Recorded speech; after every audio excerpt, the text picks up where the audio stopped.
The notification pinged at 11:47 p.m., just as I was about to close my laptop and pretend I could sleep. Another photo uploaded to Erica's iCloud. I almost ignored it. My wife's constant social media documentation of her girls' weekend in Boston had been flooding our shared account all day. But something made me click.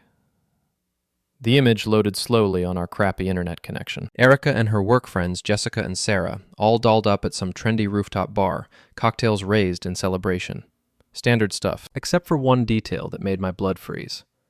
A tattooed forearm wrapped around my wife's waist, just barely visible at the edge of the frame. I knew that tattoo. A Celtic knot that wrapped around a muscled forearm like a bracelet, Vincent DeMarco's arm. My name is Mike Harlan, and I'm 41 years old. I run a small construction business in Millbrook, Massachusetts, the kind of working-class town where everyone knows everyone's business, and secrets have a half-life of about 12 hours. I've been married to Erica for 14 years, and up until this moment, I thought we were solid. Sure, she'd been distant lately, working late at her architecture firm, going out more with her girlfriends, but I figured it was just a phase. I was wrong. My hands shook as I scrolled through more recent uploads. There. Another photo from the same night. This one showing more of the mystery man. Definitely Vince. And there, Jesus Christ. A photo of them kissing on what looked like a hotel balcony. Erica's wedding ring clearly visible as her hand cupped his face. The rational part of my brain told me to close the laptop, go to bed, and confront her when she got home tomorrow. But the other part, the part that had been building kitchen cabinets and bathroom vanities for 20 years, the part that understood the importance of getting all your measurements right before you started cutting, that part needed more information. I opened her text messages. The group chat with Jessica and Sarah was a goldmine of betrayal. Messages going back 3 months, all about covering for Erica, creating alibis, discussing the situation with Mike. My wife had been planning this affair like a military operation, and her friends had been willing accomplices. Jessica, yesterday, 2:15 p.m. Just remember, if Mike asks, we were at the spa all afternoon. Sarah, yesterday, 2:16 p.m. Girl, you're playing with fire. What if he finds out? Erica, yesterday, 2:18 p.m. He won't. Mike's too busy with his little construction projects to pay attention. Besides, what's he gonna do? He needs me more than I need him. That last message hit like a sledgehammer to the chest. 20 years together, 14 married, and this is what she really thought of me. A convenient paycheck and handyman rolled into one. I kept reading. Erica, last week. Vince says his wife doesn't understand him. At least he appreciates what he has when he's with me. Sarah. Wait, Vince is married too? Erica. Separated. Almost divorced. It's complicated. More lies. I knew Vince DeMarco through the local business network. He owned a financial planning office downtown, drove a flashy BMW, and was definitely still married to Lisa, a sweet woman who worked as a nurse at the local hospital. I'd seen them together at the hardware store just last month. My phone buzzed. A text from Erica. Hey babe, having such a great time with the girls. Probably won't be home until late tomorrow. Love you. The casual cruelty of it made my stomach turn. She was probably lying next to him right now, texting me from his bed. I stared at that message for a long time, my thumb hovering over the keyboard. The old Mike would have played it safe, pretended everything was normal, maybe hired a private investigator or called a lawyer. But something had shifted inside me when I read those group texts. The contempt in her words, the casual way she dismissed our entire life together. I typed back, Great picture from tonight, babe. You and the girls look amazing. Then I opened the photo with Vince's arm around her waist and sent it directly to Lisa DeMarco's Facebook Messenger, along with a simple message. Thought you should know. I hit send before I could change my mind. My phone started buzzing immediately. Lisa was online. Lisa DeMarco. Who is this? Me. Mike Harlan. I think we need to talk. Lisa DeMarco. Is that my husband in the photo? Me. I believe so. There are more photos if you want to see them. The typing indicator appeared and disappeared several times. Then, Lisa DeMarco. Send them all. So I did. Every photo, every screenshot of the group texts, Everything. I watched the read receipts appear one by one, imagining this poor woman's world crumbling in real time, just like mine had an hour ago. Then Lisa did something I hadn't expected. She posted the kissing photo on her own Facebook page with the caption, "Anyone know who this woman is? She seems very comfortable with my husband." Within minutes, the comments started pouring in. Millbrook might be a small town, but it was connected to the internet like everywhere else, and social media moved fast. People recognized Erica immediately. Jessica and Sarah's friends started chiming in. The story spread like wildfire. My phone rang. Jessica. "Mike? What the hell did you do?" "I shared some photos," I said calmly. "Is there a problem?" "Erica's phone is going crazy. Lisa DeMarco is posting all over Facebook about her husband having an affair with my wife. Yeah, I saw that. You need to fix this. Take down whatever you posted." "I didn't post anything, Jessica." "Lisa did. Maybe you should call Erica and suggest she come home. We need to talk." I hung up and poured myself a beer. Then I sat in my kitchen, in the house I'd renovated with my own hands over the past 5 years, and watched my marriage explode across social media in real time. The comments on Lisa's post were brutal. People sharing their own stories about seeing Eric and Vince together around town. Someone posted a photo of his BMW parked outside the Riverside Inn 3 weeks ago. Another person mentioned seeing them at restaurants in nearby towns, acting very cozy. My phone rang again, Erica this time. "Mike, what did you do?" Her voice was shaking with rage, not guilt. "I protected my investment," I said, "just like you would if someone was stealing from your architecture firm. You had no right to go through my private messages." "They weren't private. They were on our shared iCloud account, the account I pay for." "This is insane. You're ruining everything." "I'm not ruining anything, Erica. You already did that. I'm just making sure everyone knows the truth." "I'm coming home right now. We're going to fix this." "No," I said, surprising myself with how calm I sounded. "You're not. I changed the locks an hour ago. Your stuff is in boxes on the porch." The silence stretched for 10 seconds. "You can't do that. It's my house too." "Actually, it's not. Check the deed. I bought this place before we got married, and I've been making all the payments. Legally, it's mine." Another silence. Then, "I'll call the police." "Go ahead. But you might want to check Facebook first. Looks like you've got bigger problems than where you're sleeping tonight." I hung up and turned off my phone. Outside, I could hear Mrs. Bell's dog barking. Probably saw the boxes on the porch and got excited. Mrs. Bell was our 70-year-old neighbor who knew everything that happened on our street. By morning, the whole neighborhood would know about the boxes, and by afternoon, the whole town would have the story. I finished my beer and went to bed. For the first time in months, I slept like a baby. I woke up at 6 a.m. to the sound of pounding on my front door. Through the bedroom window, I could see Erica's Honda Civic in the driveway, and her silhouette on the porch, gesticulating wildly at someone on her phone. I took my time getting dressed, brushing my teeth, making coffee. Let her wait. Let her think about how it felt to be locked out, dismissed, treated like an inconvenience. When I finally opened the door, she pushed past me into the house like she owned the place. "We need to talk," she said, her voice tight with controlled fury. She looked terrible. Makeup smeared, hair disheveled, wearing the same clothes from yesterday's photos. "Good morning to you, too," I said, sipping my coffee. "How was Boston?" "Cut the crap, Mike. You've destroyed everything. Do you understand what you've done?" I studied her face. Even after everything, even knowing what I knew, she was still beautiful. Tall, blonde, the kind of woman who turned heads in restaurants. But there was something cold in her eyes now, something calculating that I'd never noticed before. "I shared some photos," I said. "What's the big deal?" "You're always posting pictures online. You know exactly what the big deal is." Lisa DeMarco has gone completely insane. She's posting lies about me all over social media. "What lies?" Erica's phone buzzed. She glanced at it and her face went pale. "She just posted the group texts," she whispered. I pulled out my own phone and navigated to Lisa's Facebook page. Sure enough, there were screenshots of the entire conversation between Erica, Jessica, and Sarah. Every damning detail, every cruel comment about me, every lie they'd planned together. The comments were pouring in faster than I could read them. People from town, people from Erica's work, people I didn't even recognize, all expressing shock and outrage. Someone had tagged Erica's architecture firm in the post. "Jesus Christ," Erica said, scrolling through her own phone. "My boss just texted me. I have to go in for a meeting this morning.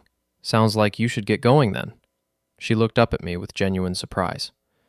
"That's it? That's all you have to say? What do you want me to say, Erica? That I'm sorry for exposing your affair? That I'm sorry for embarrassing you? You made your choices. This isn't just about me. This affects both of us. People are going to think exactly what happened. You cheated on me with a married man and you got caught. The only difference is now everyone knows about it, instead of just you and your accomplices." She stared at me for a long moment. "You're not the same person I married. Neither are you." Her phone rang. Jessica's name appeared on the screen. "I have to take this," she said, walking into the living room. I stayed in the kitchen, but I could hear every word. "Jess, it's a disaster. No, he won't listen to reason." I know. "What do you mean Sarah's not answering her phone? She got fired? Already? Oh, God." I smiled into my coffee cup. Sarah worked as an administrative assistant at a law firm downtown. Apparently, her bosses didn't appreciate having an employee involved in a public adultery scandal. Erica came back into the kitchen, her face ashen. "Sarah lost her job," she said. "That's unfortunate. This is spiraling out of control, Mike.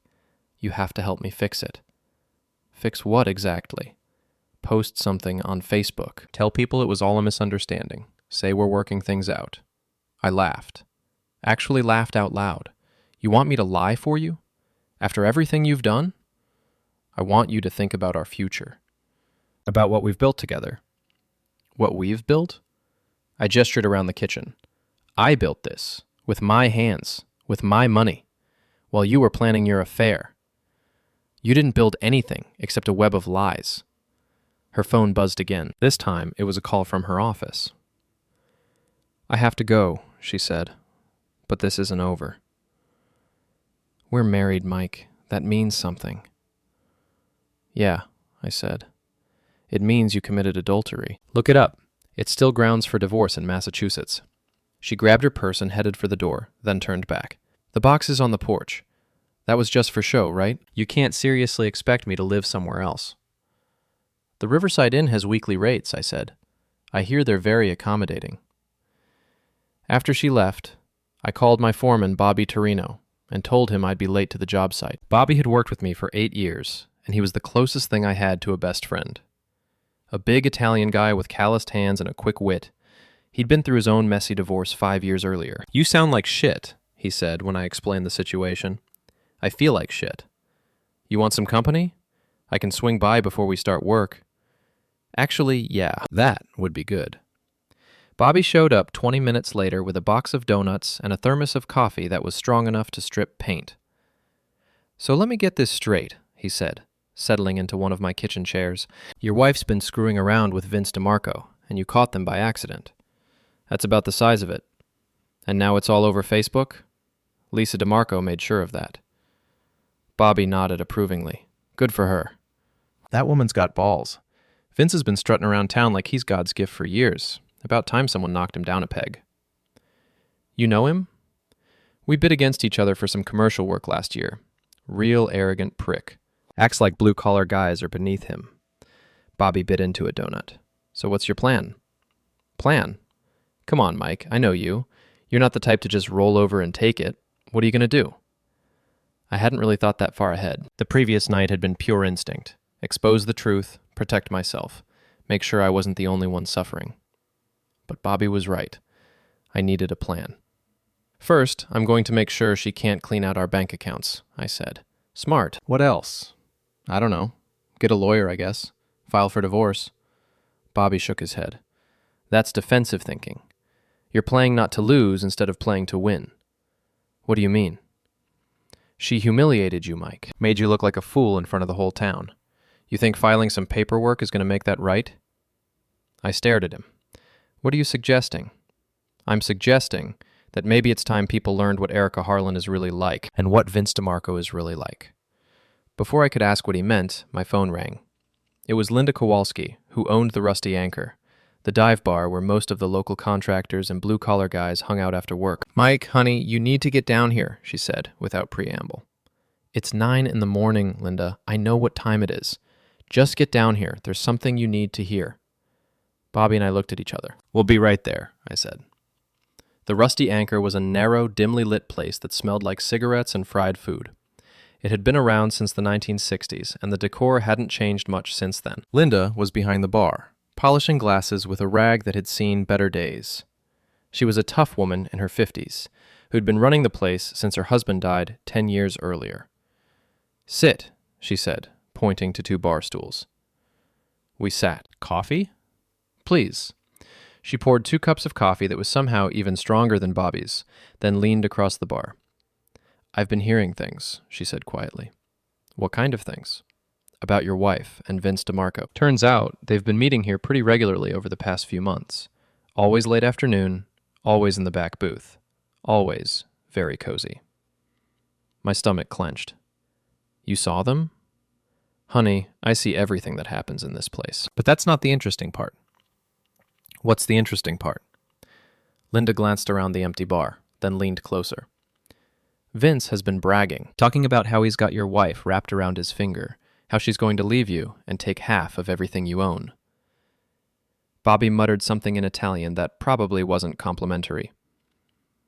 "There's more," Linda continued. "He's been telling people that your construction business is in trouble, that you're behind on payments, that Erica's the only thing keeping you afloat financially." "That's bullshit," I said. "My business is solid. I know that, and you know that, but Vince has been spreading rumors around town, making it sound like you're some kind of deadbeat who's lucky to have a successful wife." The coffee suddenly tasted like acid in my mouth. It was bad enough that Erica had cheated on me, but now I was learning that her lover had been systematically trying to destroy my reputation in the community where I'd lived and worked for 20 years. "Who else knows about this?" Bobby asked. "Most of the regulars have heard something, but you know how it is. People don't want to get involved in other people's business." "Until now," I said. Linda smiled grimly. "Until now. That Facebook post changed everything. People are talking, and they're pissed. Nobody likes a cheater, especially when the cheater is trying to make the victim look bad." My phone buzzed. A text from a number I didn't recognize. "This is Tom Bradley from Bradley Construction. Heard about your situation. If you need anything, call me. We take care of our own." Then another text from Steve Morrison, who ran the local plumbing supply company. "Sorry about what happened, Mike. Your credit's good with us, no matter what anyone says." And another from Maria Santos, who owned the Mexican restaurant where Erica and I used to have dinner every Friday. "Thinking of you, honey. That woman never deserved you." I showed the messages to Bobby and Linda. "See," Linda said, "people know who you are, Mike. Don't let some cheating wife and her fancy boyfriend make you forget that." Bobby clapped me on the shoulder. "So, what's it going to be, boss? You going to let him get away with it?" I thought about Erica's cold dismissal of our marriage, about Vince's systematic campaign to undermine my reputation, about the casual cruelty of their betrayal. The old Mike would have taken the high road, filed for divorce quietly, tried to preserve whatever dignity he could. But the old Mike was gone. "No," I said. "I don't think I am." By noon, the story had spread beyond Facebook. Someone had posted screenshots on Reddit, and from there it had migrated to Twitter and Instagram. #Millbrook Affair was actually trending locally, which would have been funny if it weren't my life being dissected by strangers. I spent the morning at the job site, trying to focus on work, but my phone kept buzzing with messages of support from people I hadn't talked to in years. High school classmates, former customers, even my ex-girlfriend from college had reached out to express sympathy. The weird thing was, I was starting to feel better. Not good, I wasn't ready for that yet, but better, like I'd been carrying around a weight I didn't know was there, and now it was gone. Bobby pulled me aside around lunchtime. "I've been thinking about what Linda said," he said, "about Vince spreading rumors about your business." "What about it?" "Well, if he's been lying about you, what else has he been lying about?" I looked at him. "What do you mean?" "I mean, maybe it's time someone looked into Mr. Vincent DeMarco's business practices. See if he's as clean as he pretends to be." "Bobby, I'm not looking to break any laws here." "Who said anything about breaking laws? I'm talking about asking questions, doing research. You know, the kind of stuff you do before you hire a contractor. He had a point. In the construction business, reputation was everything. Before I worked with anyone, suppliers, subcontractors, even customers, I did my homework. Checked references, looked up business licenses, made sure they were legitimate. What did you have in mind? Bobby grinned. Leave that to me. I've got some connections in the financial world.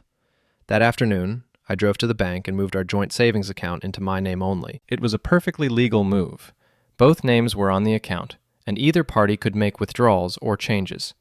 I also canceled Erica's credit cards, which were tied to my business accounts. My phone rang while I was sitting in the bank parking lot. Erica, what did you do to our accounts? I protected my assets, I said, just like any smart business owner would do. You can't just cut me off financially. Actually, I can. You have your own job, your own paycheck. You'll be fine. Mike, this is crazy. We need to sit down and talk like adults. Adults don't cheat on their spouses, Erica. It's not that simple. It's exactly that simple.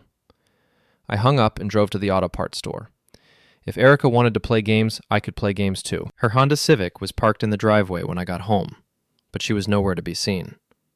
I popped the hood and disconnected the battery cable, a simple fix that would prevent the car from starting, but wouldn't cause any permanent damage. Then I went inside and waited. She came out of the house an hour later, carrying another suitcase. I watched from the kitchen window as she tried to start the car, saw her face change from confusion to rage when nothing happened. She stormed back into the house. Really, Mike? You're going to sabotage my car now? I don't know what you're talking about. My car won't start. That's unfortunate. Maybe you should call Vince. I'm sure he'd be happy to give you a ride. Her phone rang. She glanced at it, and her expression darkened. I have to take this, she said, walking into the other room. I could hear her side of the conversation. What do you mean suspended? They can't do that. It's just Facebook drama. No, I understand. How long? Okay, I'll figure something out. When she came back into the kitchen, she looked defeated. Vince got suspended from his job, she said quietly. That's terrible, I said, not meaning it at all.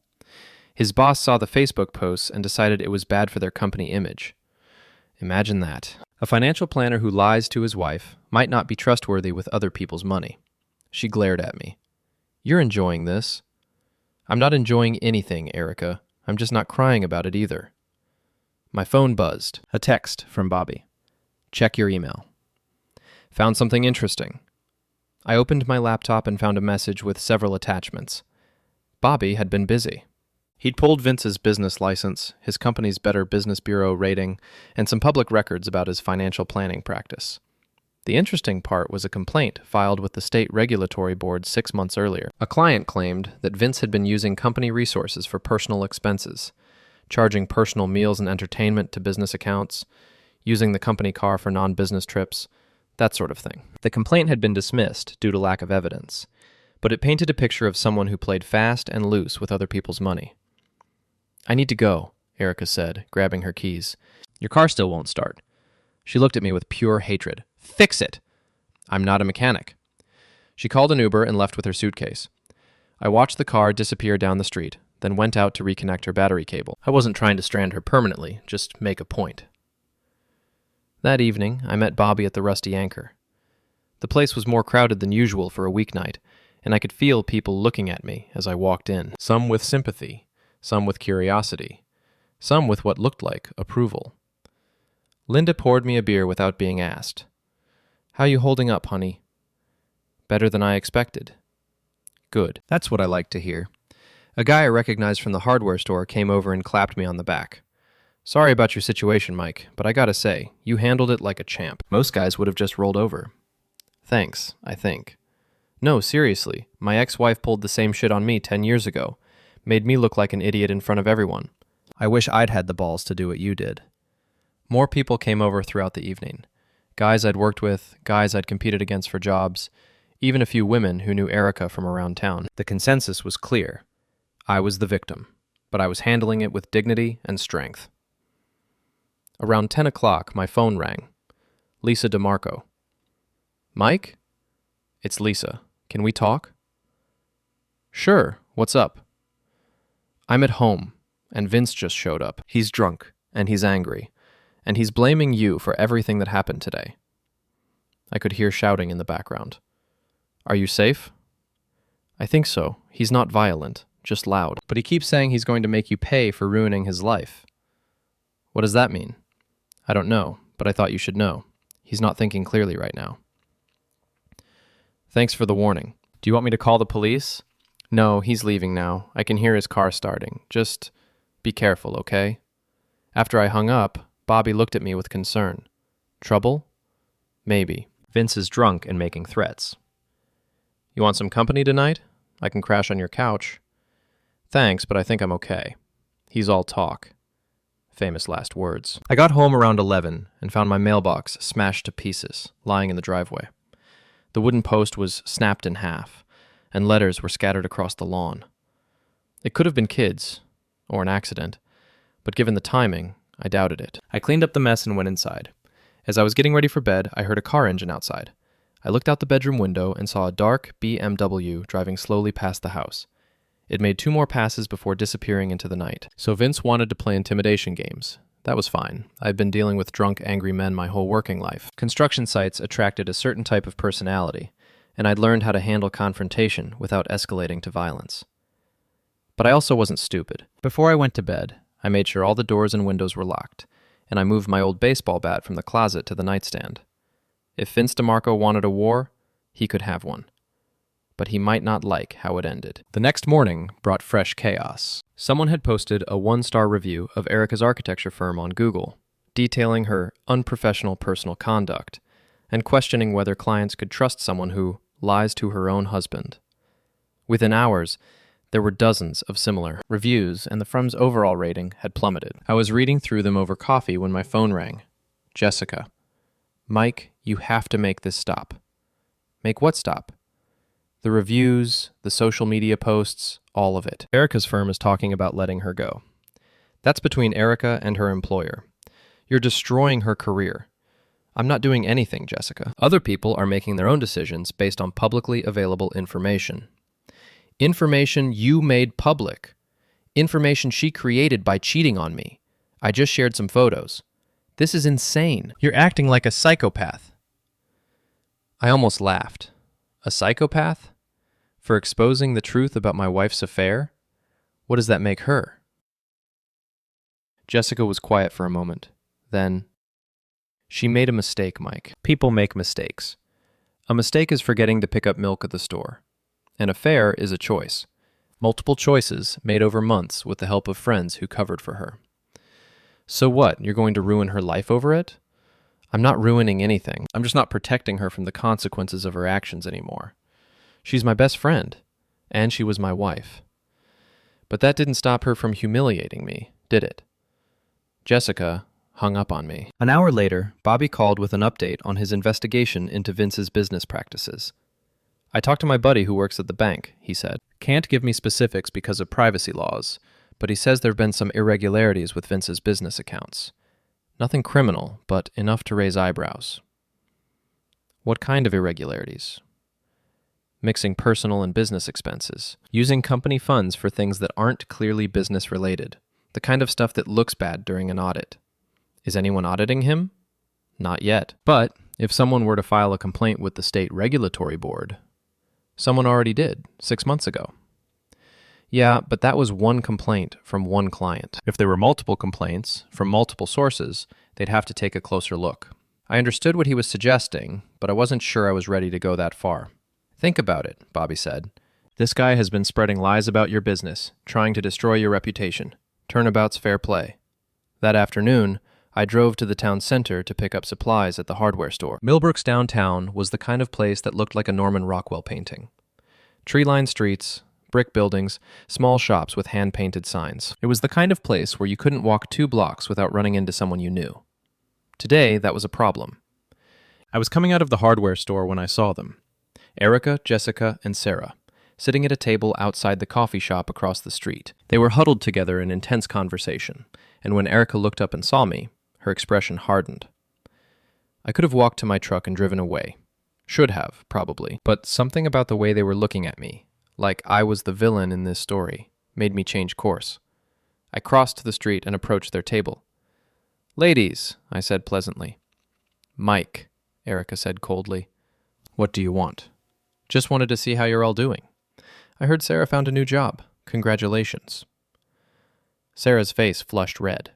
She'd been unemployed for 2 days, and in a small town like Millbrook, everyone knew it. "You're a real bastard," Jessica said. "Am I? For what?" "You know what you did." "I shared some photos and text messages. Everything I shared was true, wasn't it?" "That's not the point."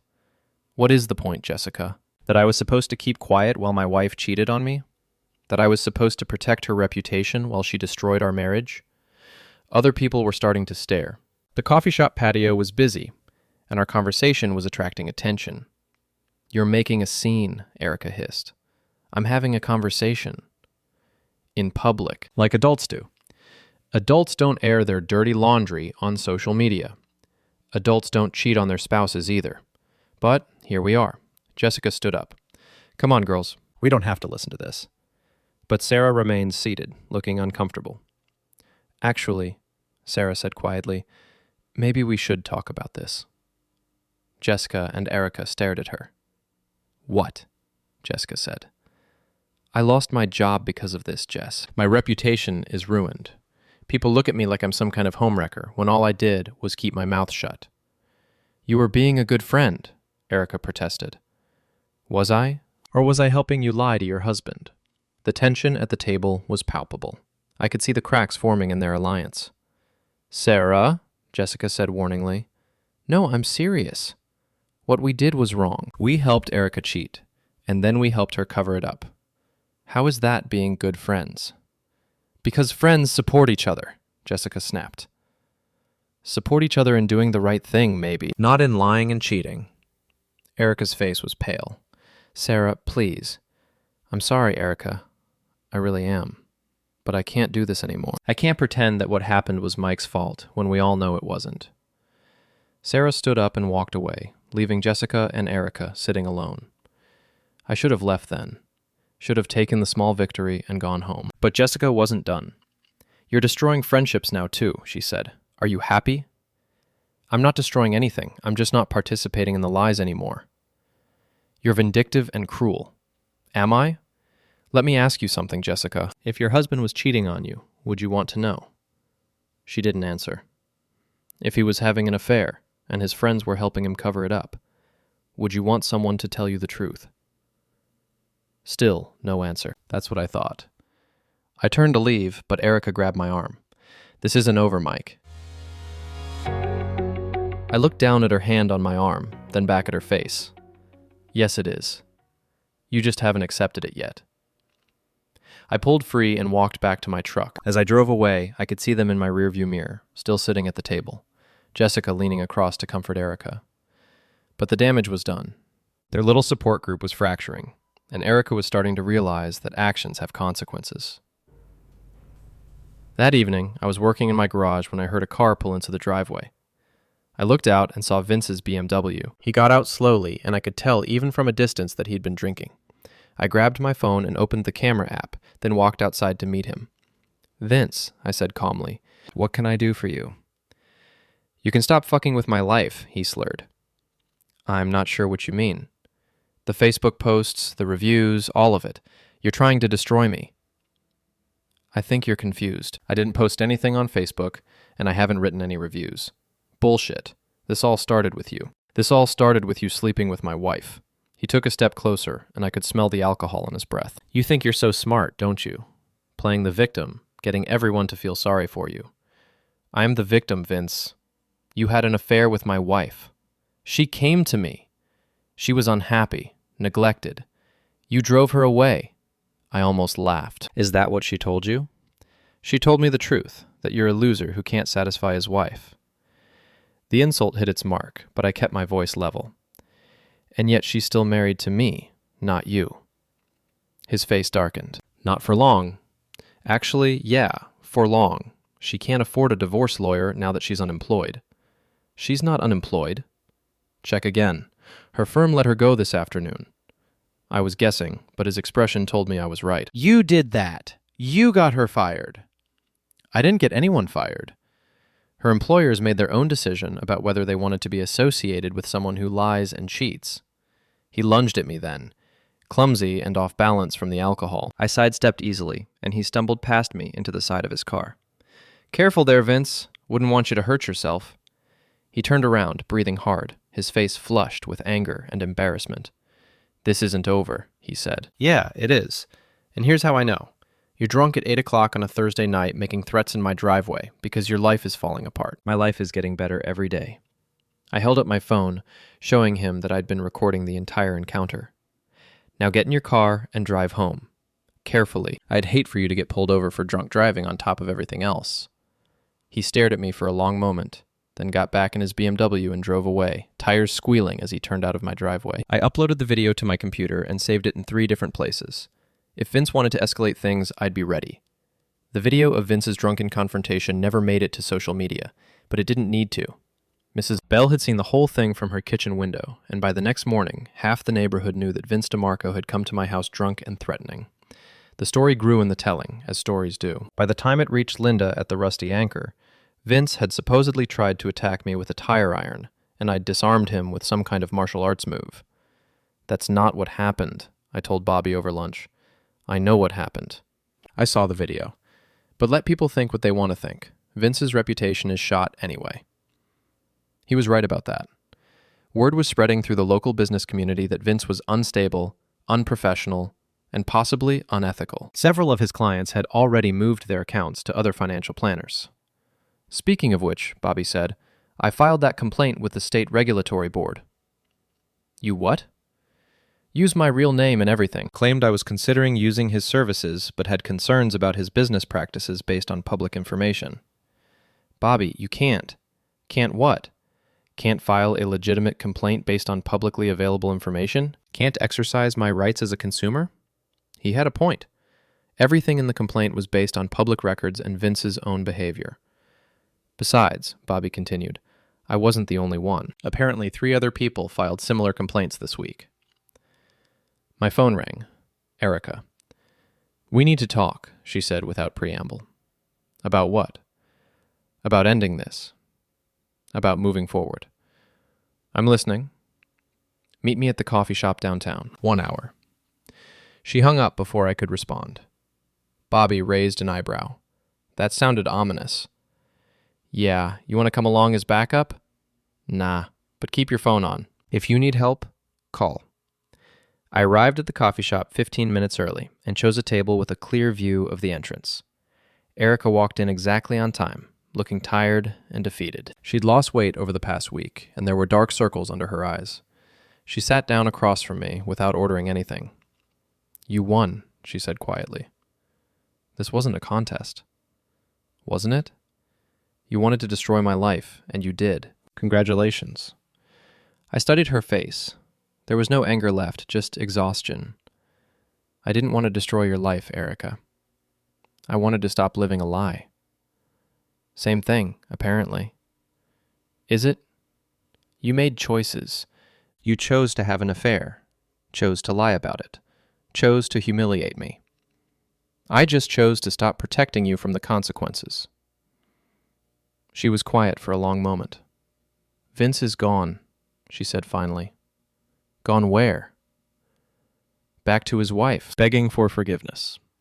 Apparently, losing his job and his reputation made him realize what was important. And you? Me? I lost everything. My job, my friends, my marriage, my reputation. Everything I worked for over the past 15 years, gone. You still have your health, your education, your skills. You can rebuild. She laughed bitterly. Can I? In this town? Everyone knows what I did. Every potential employer, every potential client, every potential friend. I'm the woman who cheated on her husband and got caught. So move. Start over somewhere else. With what money? You froze our accounts, remember? I protected my money. You have your own savings account. Had. I had my own savings account. Do you know how expensive it is to live in a hotel for a week? I hadn't thought about that. In my anger, I'd focused on protecting my assets without considering that she might genuinely need money for basic living expenses. What do you want from me, Erica? I want you to call off the dogs. Stop the social media campaign. Stop encouraging people to leave bad reviews. Stop whatever you're doing to make my life hell. I'm not doing any of those things. I shared some photos and text messages one time to one person. Everything else has been other people making their own decisions. Based on information you provided. Based on things you actually did. We stared at each other across the small table. Other customers were starting to notice our raised voices. What do you want? I asked again, more quietly. I want a divorce. Clean, simple, no fault. We split our debts and assets 50-50, and we both move on. No. She blinked. No? No 50-50 split.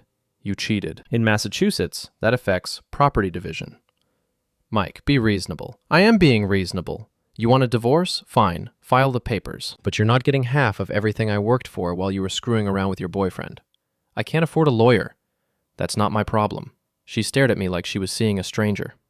What happened to you? You used to be kind. I used to trust you. So this is revenge? You're going to make me suffer for the rest of my life? I'm going to make you take responsibility for your choices. There's a difference. She stood up abruptly. Fine, if that's how you want to play it, that's how we'll play it. What's that supposed to mean? It means you're not the only one who can make life difficult for someone else. She walked out without another word, leaving me sitting alone at the table, with a bad feeling in my stomach. That evening, I found out what she meant.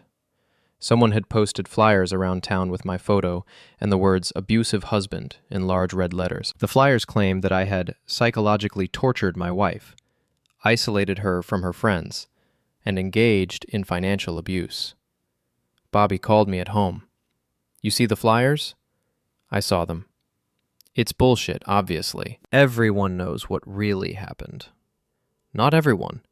And even the people who know the truth might start to wonder if there's more to the story. So what are you going to do? I don't know yet. But I did know. I was going to end this, once and for all. The next morning, I drove to every location where the flyers had been posted and took pictures. Then, I called the police and filed a harassment complaint. The flyers contained false and defamatory statements, and posting them in public places without permission was illegal. Officer Martinez, who took my complaint, was sympathetic. This whole situation has gotten out of hand, he said. We've had 3 domestic disturbance calls this week related to your divorce drama. 3? Your neighbor called when that DeMarco guy showed up drunk at your house. His wife called when he came home and started throwing things. And someone called yesterday when your wife was seen putting up flyers around town. Are you going to arrest her? For the flyers? Probably not.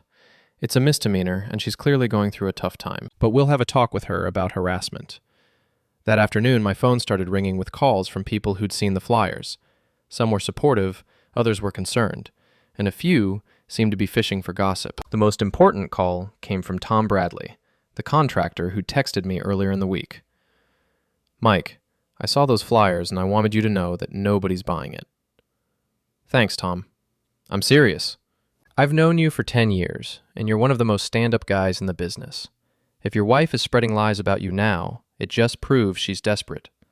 I appreciate that. Actually, that's not why I called. I called because I have a proposition for you. What kind of proposition? I'm bidding on a big commercial project next month. Shopping center renovation. Probably a 6-month job. I could use a reliable subcontractor, and I know your work. That sounds great, but nothing. This is business, Mike. Good business. And it would mean working in Springfield, away from all this small-town drama. Springfield was an hour away, far enough to escape the gossip and rumors, close enough to commute. Send me the details, I said. Already in your email. Look it over and let me know.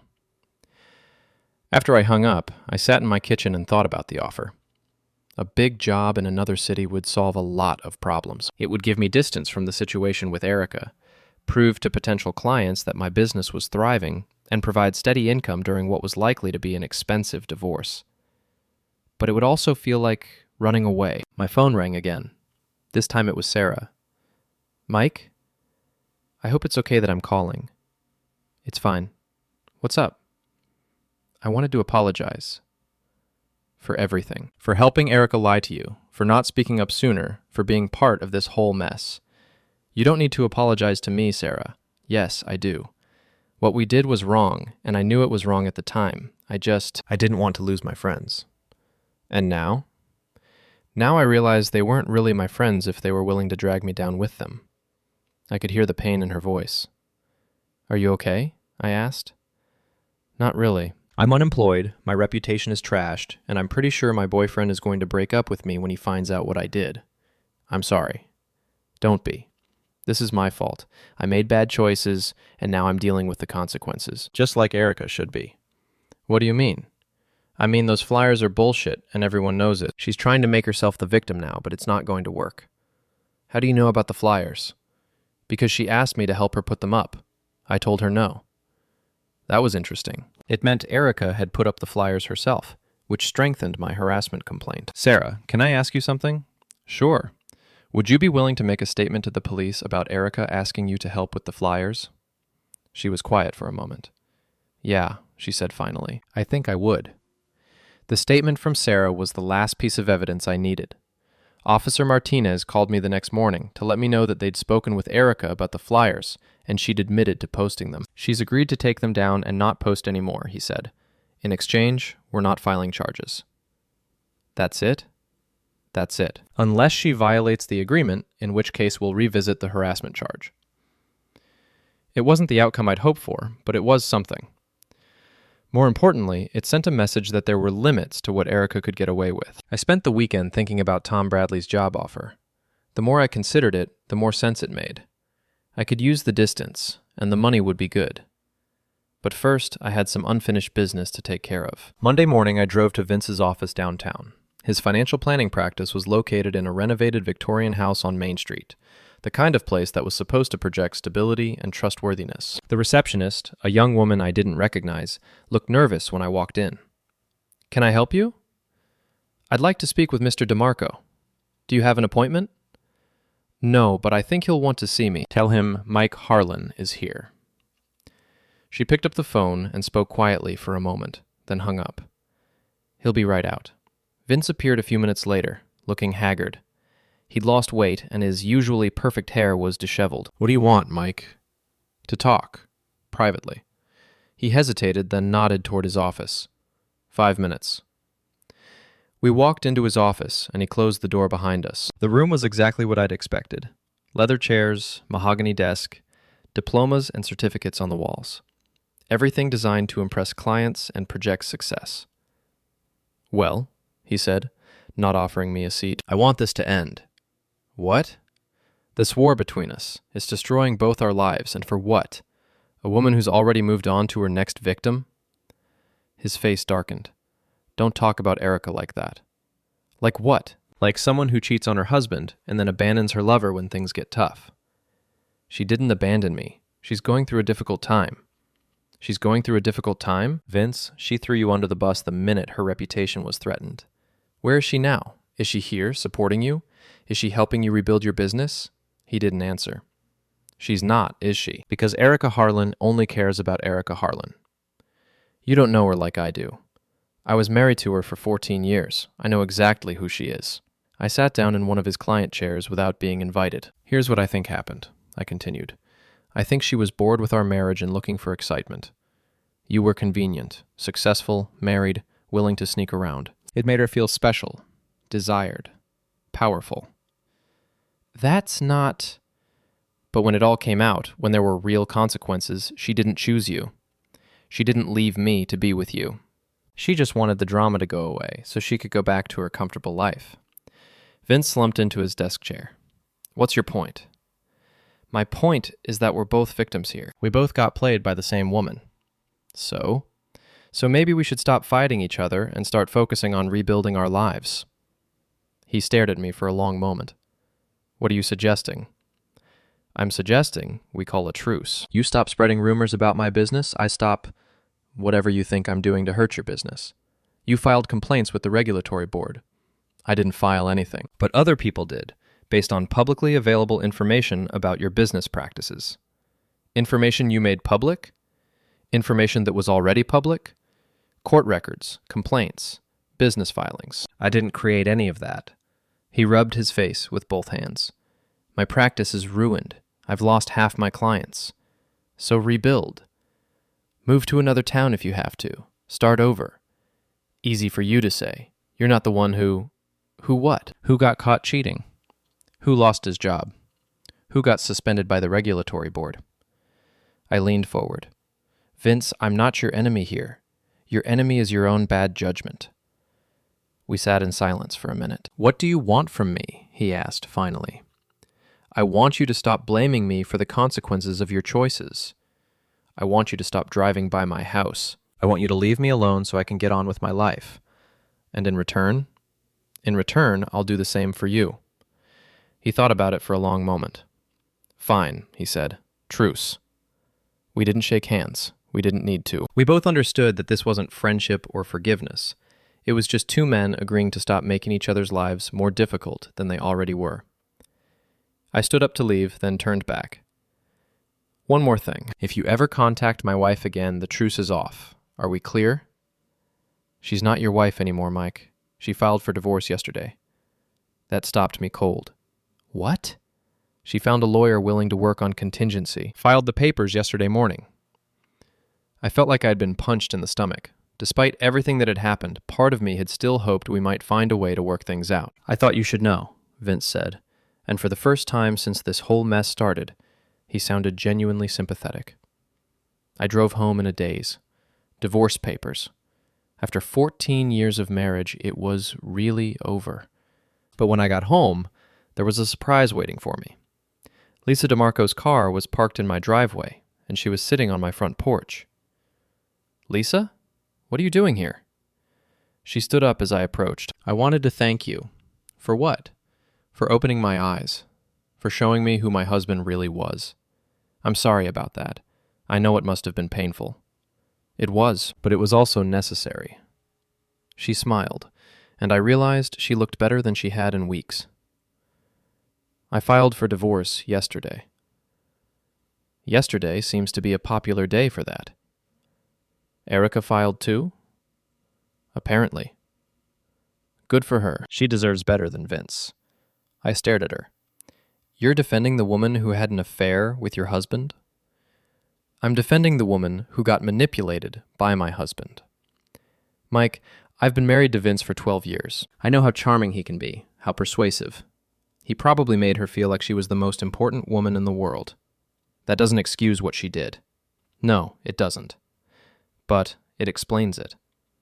Lisa sat back down on the porch steps. Can I ask you something? Sure. Are you happy? With how everything turned out? I thought about it. Was I happy? My marriage was over. My wife hated me. Half the town was talking about my personal business, and I was about to go through an expensive divorce. But I was also free. Free from the lies, free from the pretense, free from wondering what was real and what wasn't. Yeah, I said. I think I am. Good. You deserve to be happy. So do you, she smiled again. I'm getting there.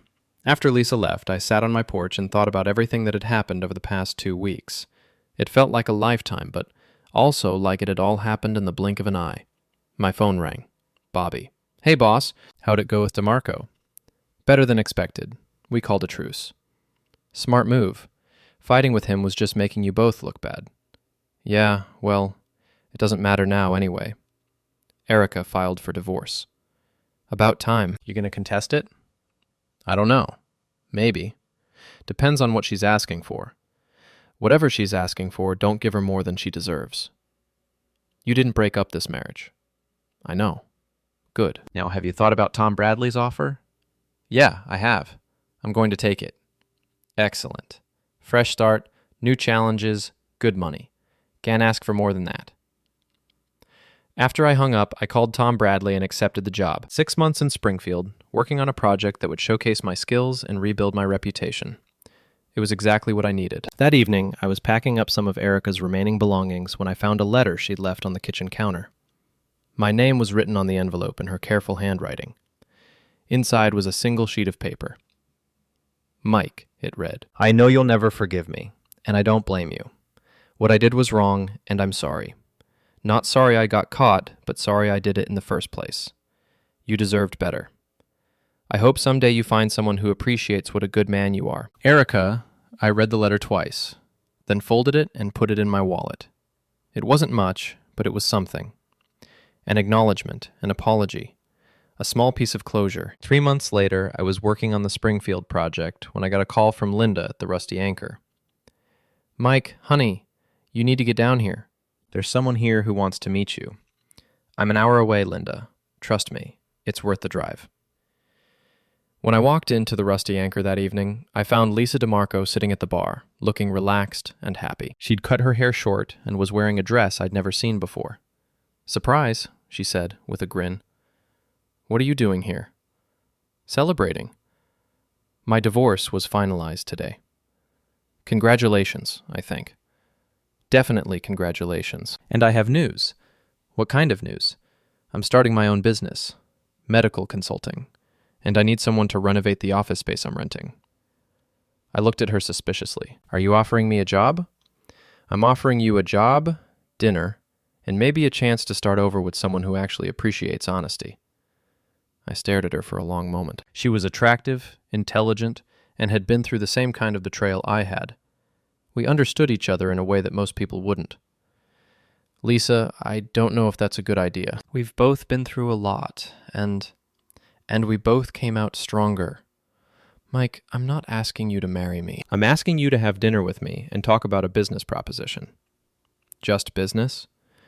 Well, she said with a smile that reminded me why Vince had been such a fool to cheat on her. Let's start with business and see what happens. 6 months. Later, I was running my own construction company again, based in Springfield, but taking jobs throughout western Massachusetts. Lisa's medical consulting business was thriving in the renovated office space I'd built for her. We were taking things slow, but we were taking them together. Erica had moved to Boston and found a job with a smaller architecture firm. According to the gossip network that still reached me through Bobby and Linda, she was keeping a low profile and focusing on rebuilding her career. Vince had moved to Florida and was working for someone else's financial planning firm. His ex-wife was thriving, his ex-girlfriend had moved on, and his reputation in Massachusetts was permanently damaged. Jessica had reconciled with her husband after a brief separation, but their friendship with Erica had never recovered. Sarah had found a new job and was dating a guy who appreciated her honesty about her past mistakes. As for me, I was sitting on the deck of my new house, smaller than the old one, but all mine, watching the sunset and thinking about how sometimes the worst thing that can happen to you turns out to be the best thing. My phone buzzed. A text from Lisa. Dinner in an hour? I have news about the Hartford project. I smiled and typed back. Can't wait to hear it. And for the first time in years, I meant it.